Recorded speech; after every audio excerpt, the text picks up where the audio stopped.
একটাই দাবি, আমার এমপি পদ ফিরে দেওয়া হোক। কারণ আমি কোনো গণনাও চাই না, কোনো কিছু চাই না, ডাইরেক্ট এমপি পদ চাই। কারণ একটাই, আমি দীর্ঘ কয়টা বছর ধরে, 10টি বছর ধরে সংগ্রাম লড়াই করেছি, মার খেয়েছি, রাজপথে ছিলাম। আওয়ামী লীগের আমলে যখন বিএনপির অনেক নেতাকে দেখছি, আপনারা মনে করেন আড়া জঙ্গলে ঘুম পাচ্ছে, রাস্তার মধ্যে কথা বলেনি, আমরা যখন বুক ফুলে কথা বলছি। তাহলে এখন আপনার দেশের আইন কি, আইনের প্রতি শ্রদ্ধা রেখে বলতেছে, দেশের আইন আদালত ঠিক থাকে। তাহলে আমি হিরো আলম আমার এমপি পদ ফিরিয়ে চাই।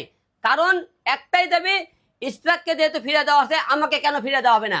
দেশের আইন যদি ঠিক থাকে, সবকিছু যদি ঠিক থাকে, তাহলে আমি হিরো আলম কেন পাবো না? আমার জনগণের কাছে প্রশ্ন, আইন প্রশাসনের কাছে প্রশ্ন, আমি আমার এমপি তো ফিরে চাই না। কেন আদালতে অপেক্ষা করব? আদালতের কথাই যদি বলেন, তাহলে আওয়ামী লীগের সময় যখন আদালত ছিল, আইন ছিল, তখন কি বলছে? আওয়ামী লীগের এমপি মন্ত্রী সব পাশ করে দিয়েছে, সব জায়গাতে আওয়ামী লীগের সবকিছু পাশ রেখেছে। তাহলে এখন তো লোকজন মনে করেন আগেই ধরে নিয়েছে, সামনে নির্বাচনে বিএনপি এবার প্রধানমন্ত্রী হইতেছে। তাহলে বিএনপির লোকেরা এখন থেকে আইনের আশ্রয় নিতেছে, আইনের কাছে গেলে তারা যদি পায়, তাহলে আমরা কেন পাবো না? কেন এখন আমাদের কি অপরাধ? তাহলে সে তো বিএনপি প্রার্থী ছিল, তাকে তো ফিরে দেওয়া হয়, তাহলে বিএনপির আইন আদালত কে করে বিএনপির হয়ে গেল, তাহলে আমরা কেন পাবো না? তাহলে আইনের প্রতি শ্রদ্ধা রেখে বলছে, তারা তো ফিরে পায়, তাহলে আমরা কেন পাবো না? আমরা তো আমাদের মামলা করানো আছে, আমি মামলা করছি না? আমরা আওয়ামী লীগের থেকে মামলা করছি, আমাকে মামলা তারা আইনি, আমরা তো কোর্টে মামলা করানো আছে। আমি 4বার নির্বাচন করতে, 4বার মার খেয়েছি, 4বারই মামলা করেছি। এবং আপনারা সবাই জানেন, আমি 2বার কিন্তু পাশও করেছিলাম। ঢাকা 17 আসনে আমি পাশ করেছি, বগুড়া 4-এ পাশ করেছি। তাহলে কোন জায়গা থেকে পাশ করিনি? তাহলে আমি যদি পাশ করে থাকি, তাহলে আমাকে কেন দেওয়া হবে না? অবশ্যই দূর হয়নি। এবং একটার কথা, সবচেয়ে বড় কথা কি, যেহেতু মনে করেন ইশরাককে ফিরে দেওয়া আছে, আমি যেহেতু মনে করেন 4বার নির্বাচন করেছি, আমি অনেক অন্যায় অত্যাচার হয়েছি, আপনারা সবাই জানেন।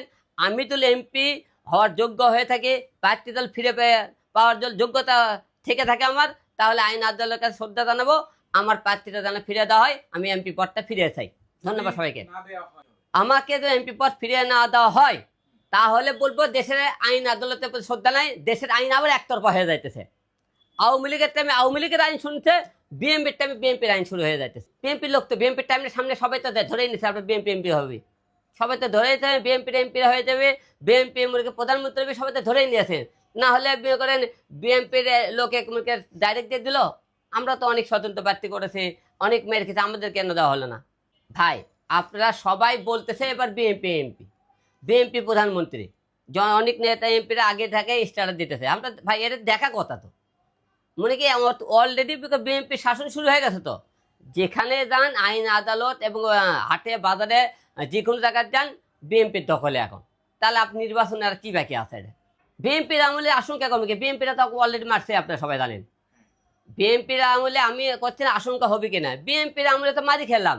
বগুড়া আপনারা জানেন, আমি যখন কোর্টে মামলা করতে গেলাম, বিএনপি লোকেরা অলরেডি আমাকে মারছে। আবার বিএনপির টাইমে কি আর আশঙ্কা করতে পারে বলেন আপনারা? আমি তো এমনি বিএনপির টাইমও মার খেয়েছি, আওয়ামী লীগের টাইমও মার খেলাম।